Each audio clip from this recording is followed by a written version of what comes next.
today. But we do have some guests from PSTA. Debbie Elmore, Patrick Kelly, and Ryan Bailey is from ASASA. SCASA. Okay. Okay, public comments. Patrick Kelly. Thank you for being here today. Yes, ma'am. Thank you for having me. And I'll be brief. As you were looking at the proposed update to regulations governing certification for school administrators, superintendents, counselors, the whole ball of wax that you guys have in that packet, this was not something that I necessarily planned on until I saw your agenda yesterday, but similar to my daughter asking me for help on homework, that opens the door to me speaking into certain things. And so when I saw this on your agenda, I wanted to bring this up. One thing that has been part of the PSTA policy agenda for the last few years has been a request for the requirement for work experience for principal certification to be raised from 3 years in a school to 5 years.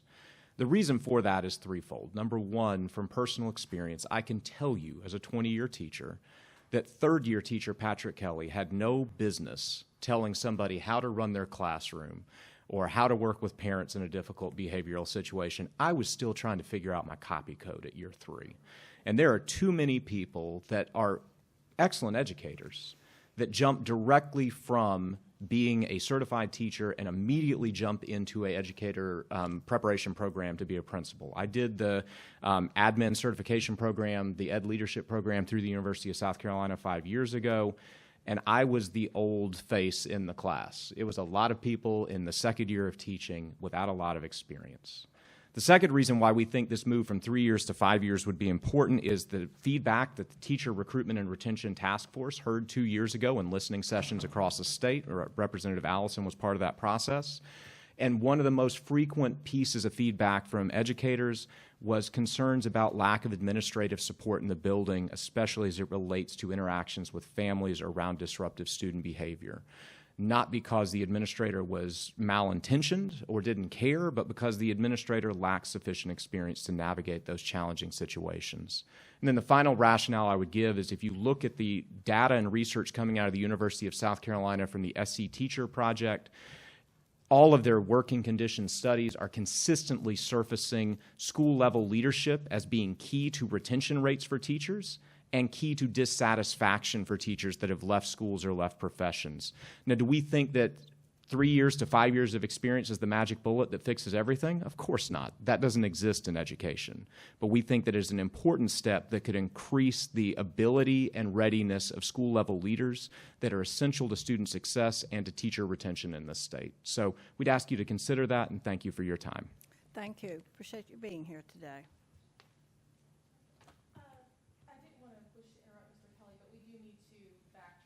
I understand. I gotcha. We need to approve the committee minutes from our August, all the way back to August, our August meeting. Hopefully you've had an opportunity, committee members, to look at that. Is there any objection to approving those minutes? If none, then hearing no objection, the minutes are approved by unanimous consent. Let's look at the committee agenda for today. It may still have an October 1 date on it, I'm not sure. But look at that agenda. Is there any objection for approving the agenda for today?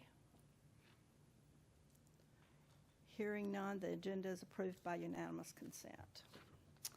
Okay, let's move on for committee items. First on the agenda is Mary Hipp.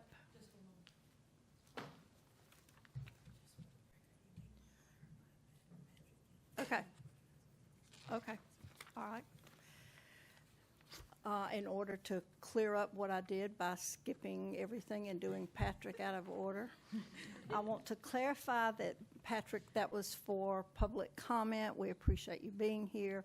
We do not respond to public comment, but we'll get back to you if there are any questions from anyone.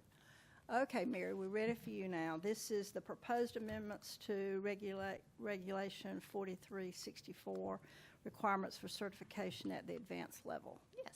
So good morning, everyone.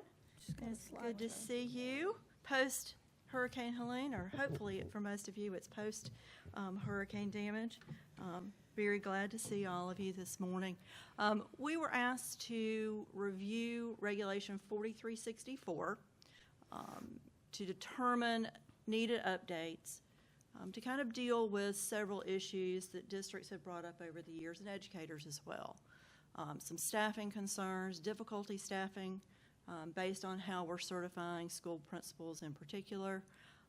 This reg was last updated in 2014, so the education landscape has changed a fair amount in 10 years. So this gives us an opportunity to make some revisions to several portions of this particular regulation. As you know, we certify educators in 3 categories in South Carolina: classroom teaching fields, leadership fields, and instructional service fields.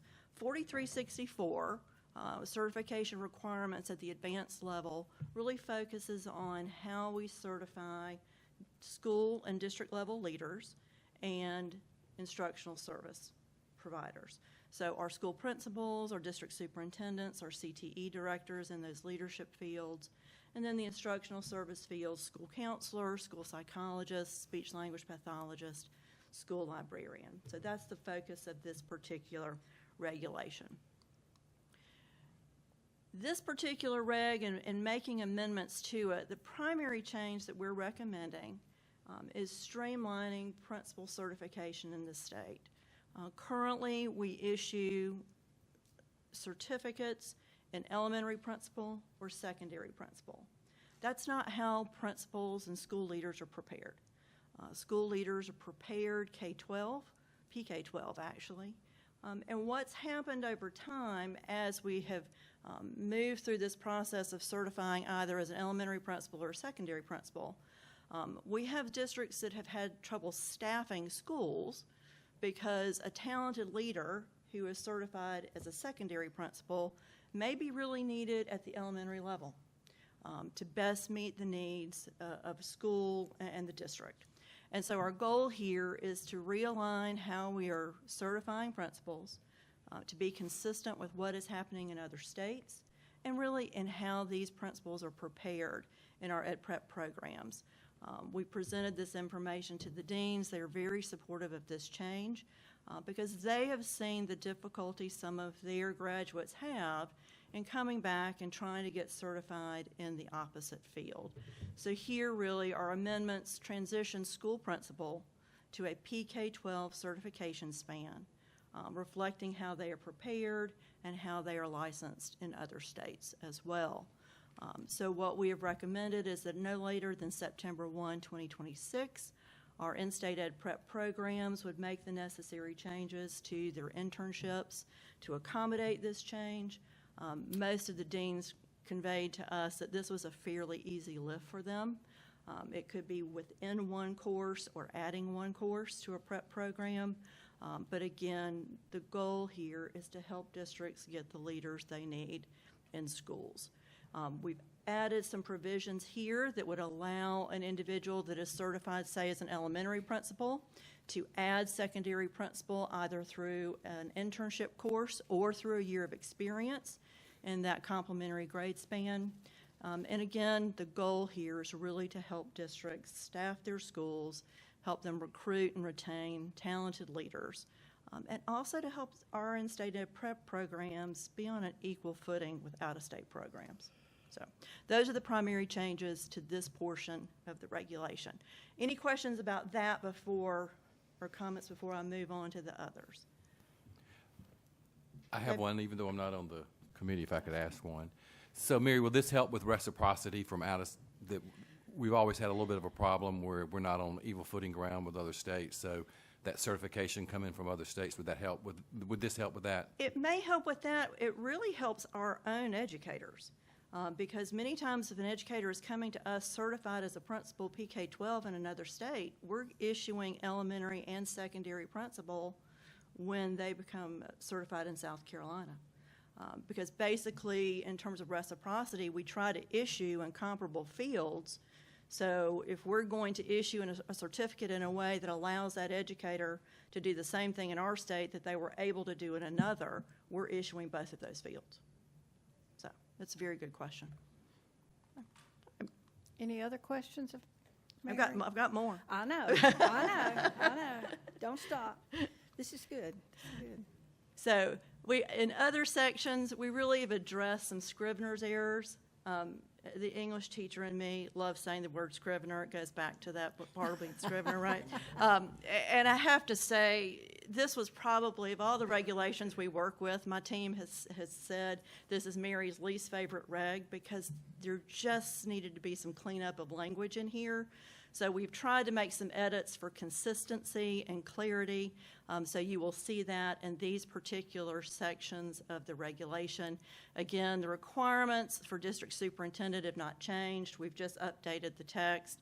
Transformational leaders, we did expand eligibility for that program to include not just school principals, but also teachers within a school setting that may want to pursue that additional endorsement opportunity. We've also updated the certification field title for a CTE or a Career and Technology Education Center Director.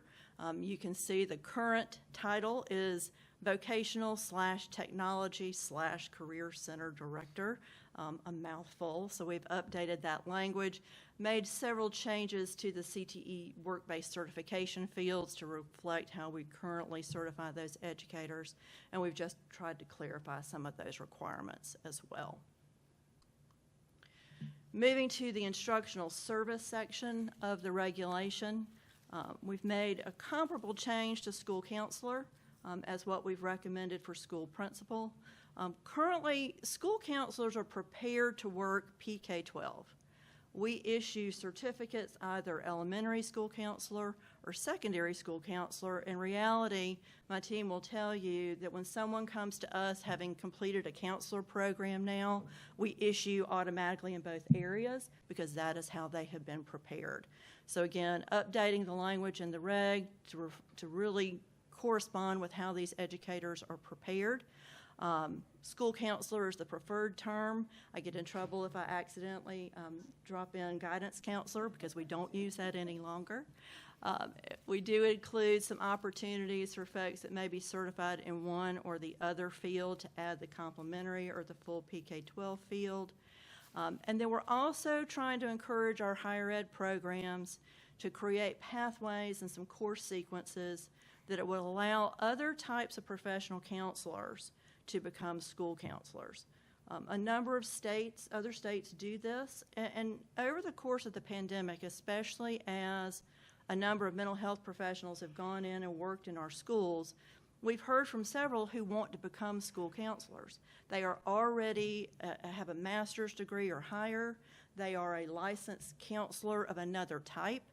But the only way right now for them to become a school counselor is to complete a preparation program. So again, we're trying to increase the pool of school counselors, a serious need in our districts, and kind of streamline opportunities for these other types of licensed counselors to pursue that. Our other instructional service fields primarily made some minor edits for terminology and consistency. So that's true in school psychologist. School librarian, we've updated that certification field title. It used to be library media specialist. School librarian is the current term in our guidelines that you have approved. The primary change in speech language pathologist is the term, but also aligning the text in this section of the regulation with requirements and statute for preparing SLPs. We no longer issue certificates in the field speech language therapist. To align with the LLR law, we ask for those individuals to come to us with that LLR license, and then we issue the educator certificate for these individuals. And those are the primary changes in 4364. So that LLR for speech pathologist would mean they have completed their Cs? Yes, yes. And that is consistent with what's in state statute under that LLR law. Yeah, good, good, that's good. Any other questions? Mary's the one who knows. Let's ask her. Anybody? Can I just say thank you? Is that okay? I'm not on the. Because that happened to me, you know, because I think my teaching certificate was elementary, even though when I finished the program at Winthrop, there was no distinction in the program as to you're gonna be a principal at a high Right. school or middle school or whatever, but it confines me to if there's sixth grade, you know, in middle school or elementary Yeah. school. Thank And that's been part of the challenge, and thank you for that feedback. I really do appreciate it. And that's part of what we're trying to address here. You know, when you see something that I think was originally very well intentioned, causing heartburn, not just for districts in terms of staffing, but for an educator, a talented leader, to add that complementary field. Because currently, you have to have teaching experience in either the elementary span or the secondary span.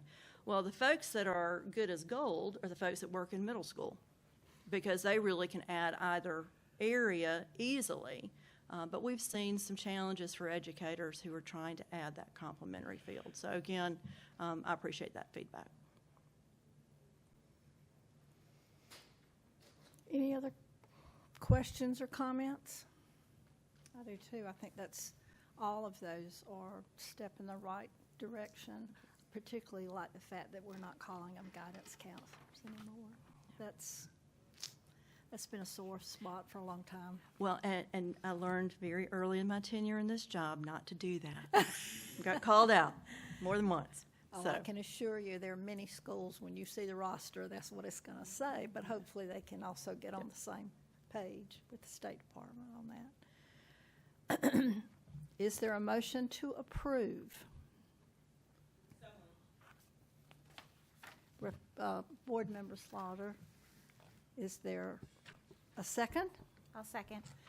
Board Member Treble is second. All in favor of the motion signify by saying aye. Aye.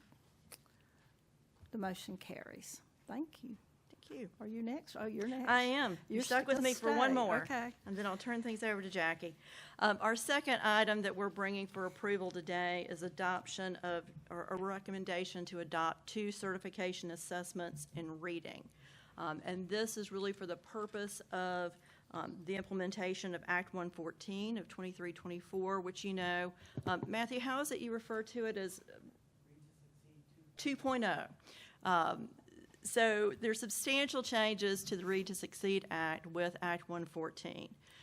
Many of the changes in terms of the work we do in certification have concerned the reading endorsements. So there's some substantial changes there.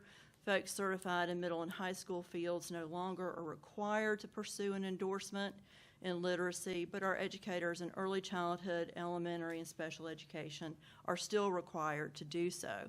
So with this adoption, we're trying to align our practices with requirements in the regulation. And in one way, we're working, or the law rather, we're working backwards a little bit. So one of the requirements in Act 114 will be effective September 1, 2026. And at that time, applicants seeking certification in early childhood, elementary, and special education will be required to pass a rigorous test of reading in order to become certified. The law further says that whatever test or tests are adopted for that purpose also have to be available to in-service teachers for the purpose of adding the literacy teacher endorsement. So we're coming to you today with a recommendation to adopt 2 assessments as options for our in-service educators to add the Read to Succeed literacy teacher endorsement. One test is Praxis 5205, which is the Teaching Reading Elementary Assessment. The other is Pearson's Foundations of Reading. We began previewing these assessments over a year ago.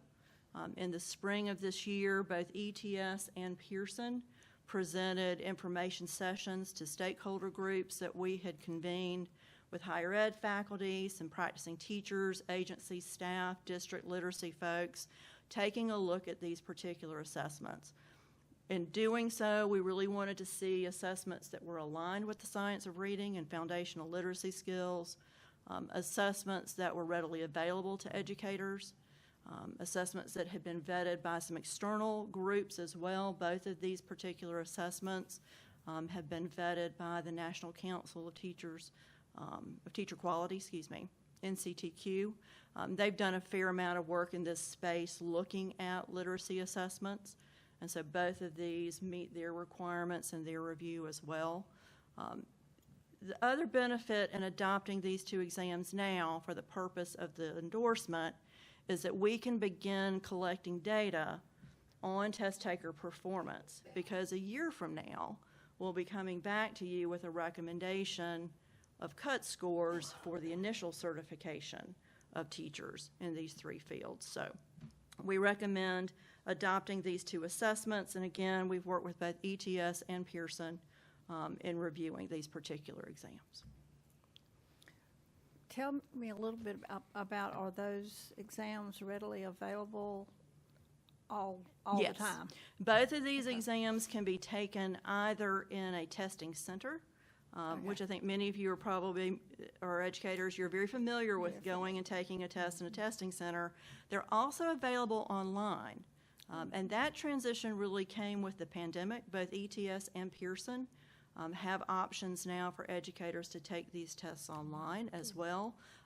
There's some proctoring through electronic means and with a live proctor as you're doing that, but they are readily available and comparable in cost. One assessment, the Foundations of Reading, is $139. The Praxis exam is $156. Part of our rationale for adopting two is really to look at both assessments, but also recognizing about the same number of states use Foundations of Reading as use 5205. We get educators coming to us by reciprocity from lots of places, and I never want to put an educator in a position of having to take a test just because we don't accept that particular one. Yeah. So again, that's part of our rationale in recommending both assessments. Good. Any questions? I do Mary? have a question. I was wondering, do we have available the information now as to where the qualifying scores are right now in comparison to neighboring states? We do. So the 5205, the recommended score there is from that multi-state standard setting study. The foundation score is also the one that Pearson recommends, but I can pull together that information for you. On the Pearson exam, there are a number of states that are using this particular cut score. Our colleagues in Alabama, for instance, for initial certification of educators, they've adopted a score that's one standard error of measure below. Again, the benefit, I think, now in adopting these for the endorsement purposes for in-service teachers is that we can begin collecting data. Because it may be that for initial certification, we may have a slightly different qualifying score.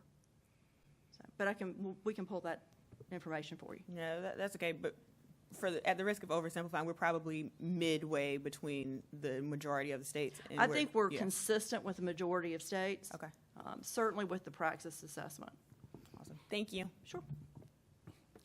Any other questions? Yes, I have a question. Yes, sir. How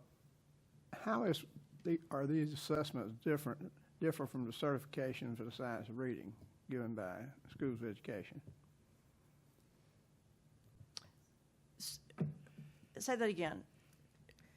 If a person comes out of college and they've been certified in the science of reading to teach in elementary school grades, So they're not certified in the science of reading. So to teach elementary, they would actually be certified in elementary education, which is grades 2 through 6.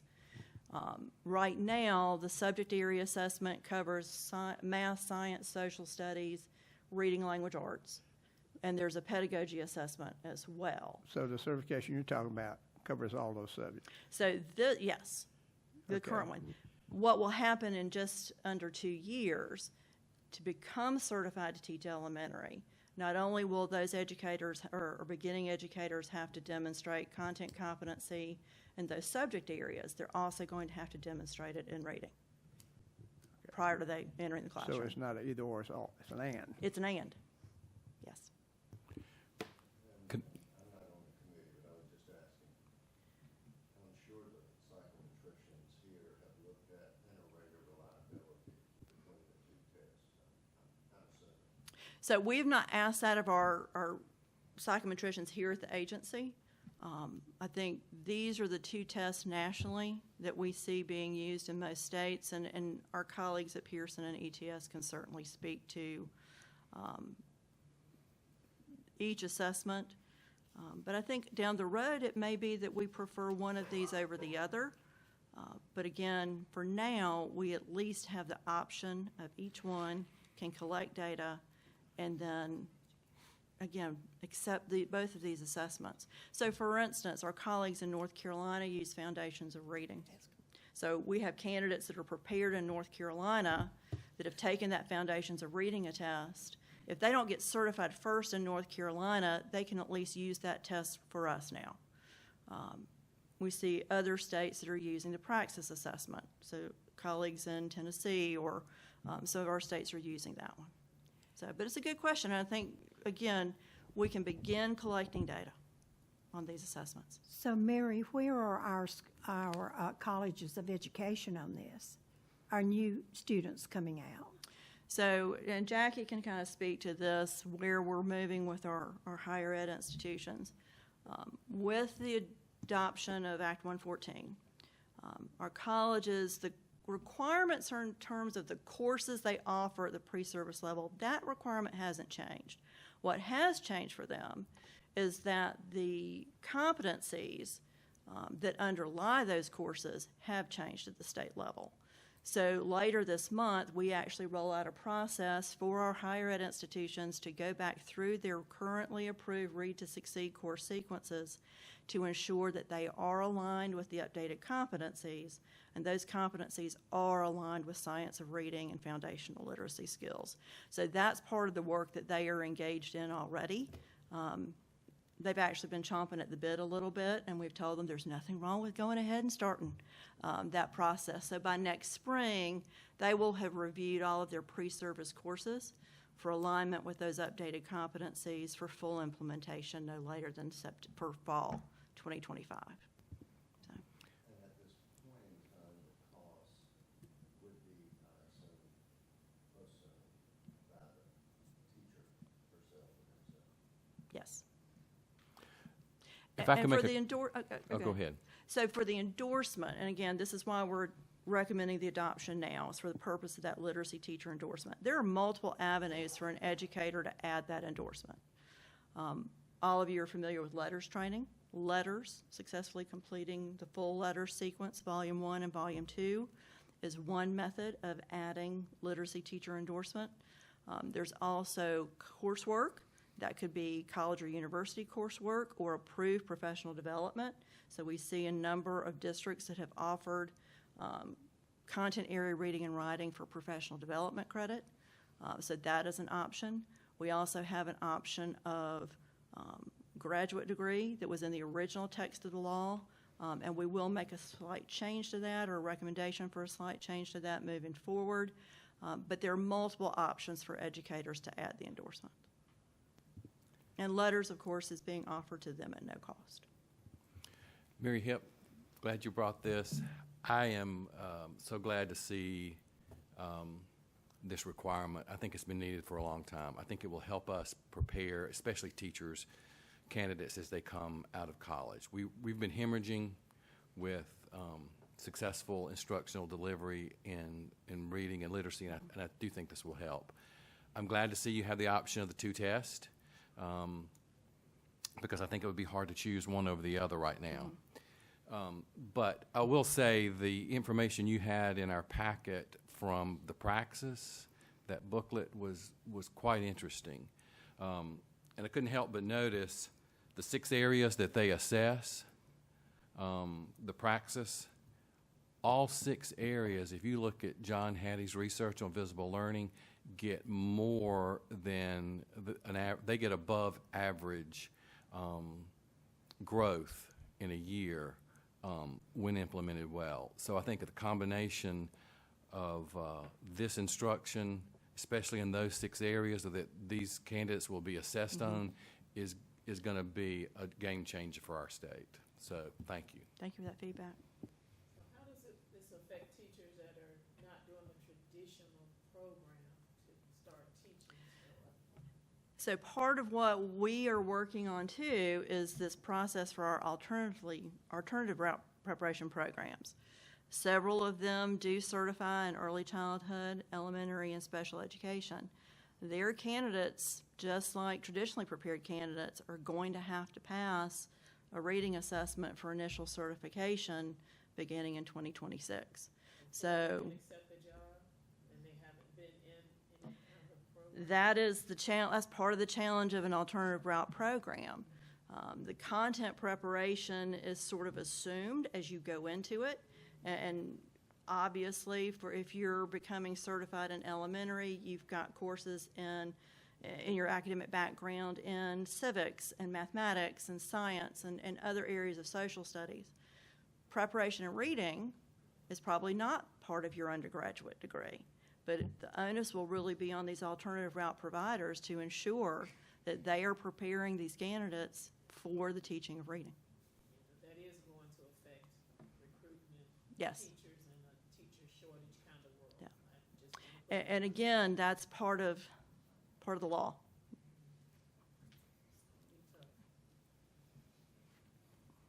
Any other questions? I have one more question, and Yes, it sir. doesn't really relate to the regulation you're talking about, but just more a general question. Are there any instruction given to these student, or these teacher prep, students in colleges of education on how to manage students in the classroom? Yes, sir. Yes, sir. I think it takes different forms and shapes, but yes, classroom management is certainly woven throughout preparation programs. And I think, Patrick, you mentioned something earlier. You can have all the preparation in the world at the college level for managing a classroom, but there's nothing like getting in front of 30 warm bodies after a fire drill and making sure they're all moving in the same direction. So there's a great deal of that comes from classroom practice and experience, but yes, they are prepared in that as well. Madam Chair, could I ask one quick question? Thanks. And just to kind of clarify what Jackie was saying, is this adding an additional step for teachers? Because you said that there were, this is just an additional assessment that they could take and that there are other ways for them to get that endorsement. But is this adding, you said earlier, yes, we're adding. So is it adding So there are something kind of on? two purposes, realize. So we're coming it to you for the purpose of adding the endorsement. So adding an option using a test to earn the literacy teacher endorsement. So that's the first step of what we're doing here. But in 2 years, our beginning teachers are going to have the requirement of that additional test in reading. Right, so they'll have additional. They will. thing that they So have to do. for teachers in early childhood and special education fields, it will be adding an additional test. Our candidates in elementary, I think we will be able to swap out a subtest within that 4-part elementary ed content area assessment. So taking one of these reading assessments and using that instead of the reading language arts subtest. Okay. So for them, there's a benefit there. It's just going to swap out the test. But again, we do realize that the requirement in law does add an additional assessment for early childhood and special ed. Okay, thank you. Sure. I have a question. It's probably one of the oldest people sitting up here. Is there some conversation going on at the collegiate level with what you all are proposing and doing to help our teachers?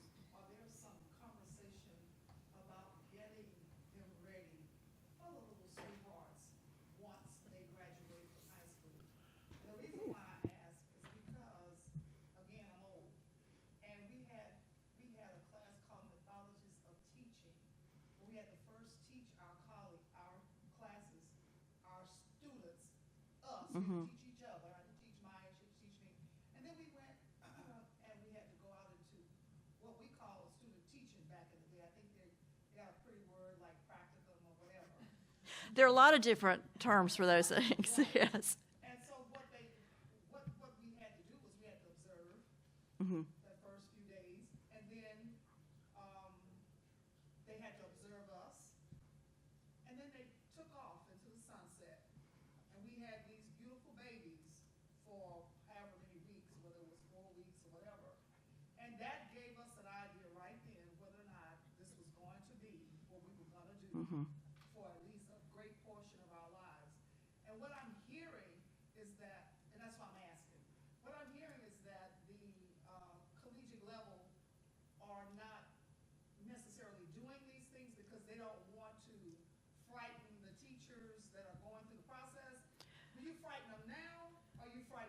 No, most of our, and Jackie can speak to this, so our approval standards for most every content area, they're required to have field experiences woven throughout their coursework. From the beginning of a program to student teaching was that ultimate. So as you talk about those settings where, your first course may be simply at the collegiate level and you're doing that sort of peer teaching that you just referenced.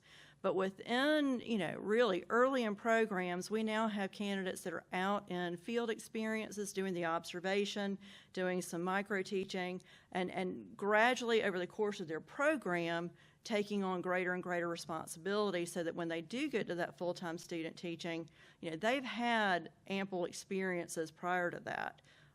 So it's not just, you never want a candidate to get to student teaching and realize this isn't for me. So.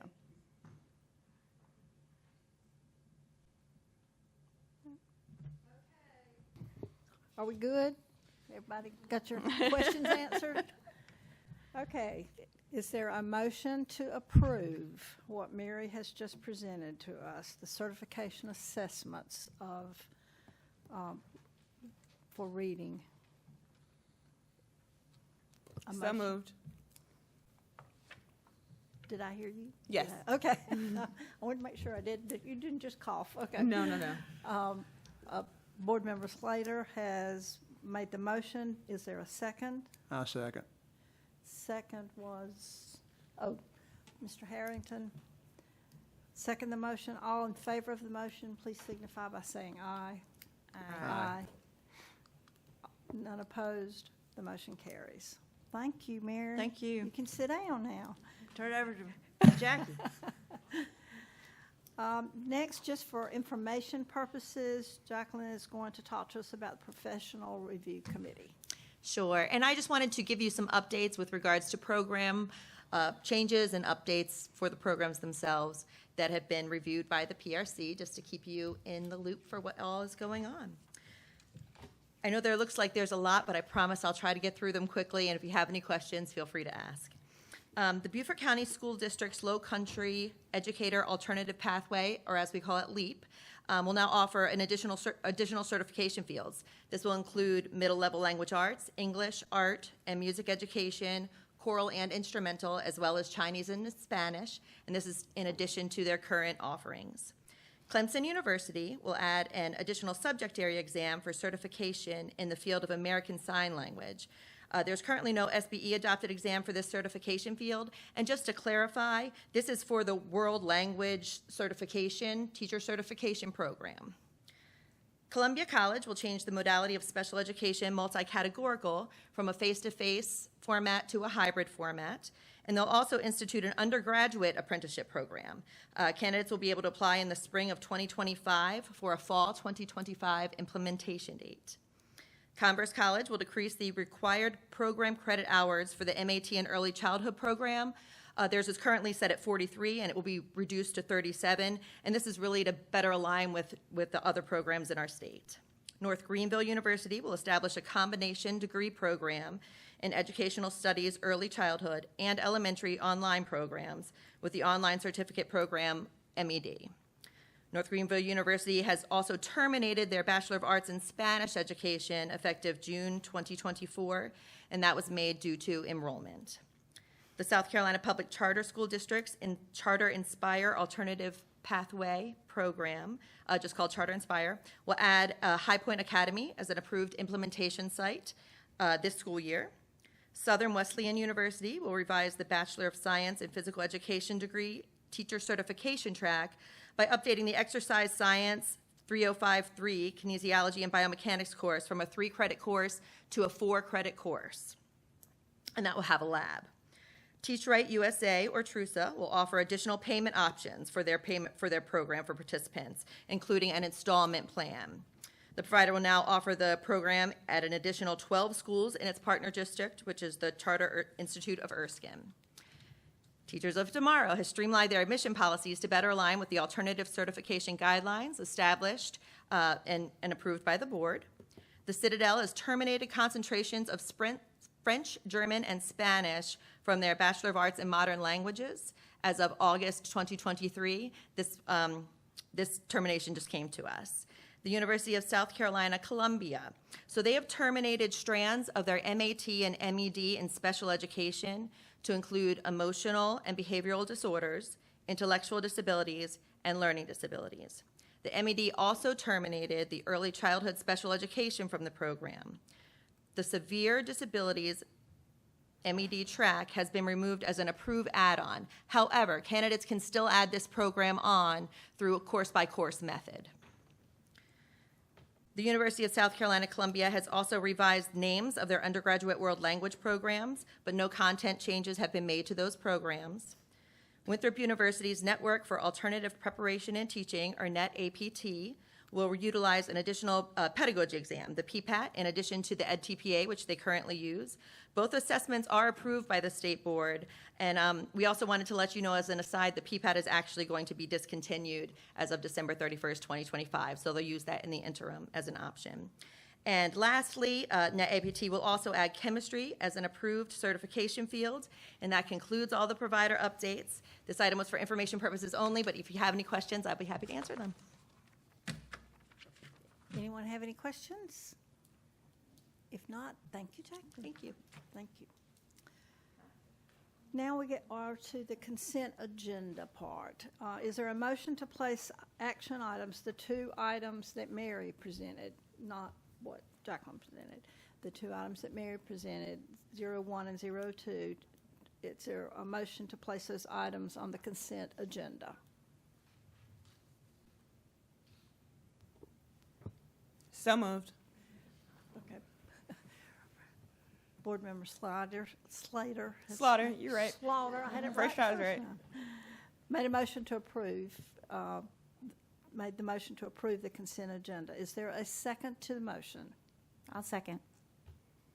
Over here. Oh, it sounded like it was coming from over here, okay. That was from Board Member Travel. All in favor of the motion signify by saying aye. Aye. All opposed by like sign. The motion carries. We have no other business, therefore. May I ask a question before we adjourn? Okay.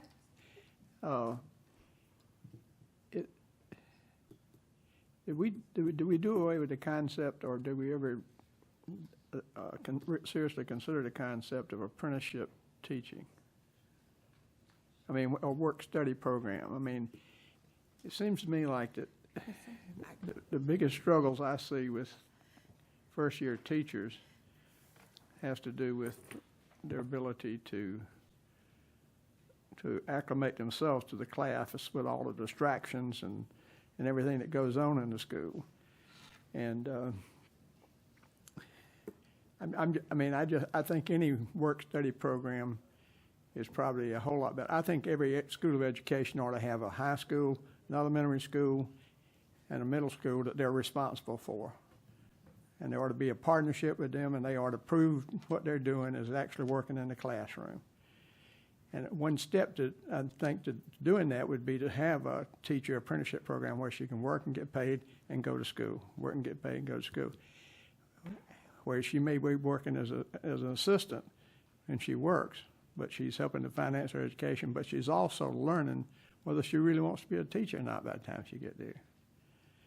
I think we're losing a lot of teachers that don't have a realistic idea of what's supposed to go on in the classroom.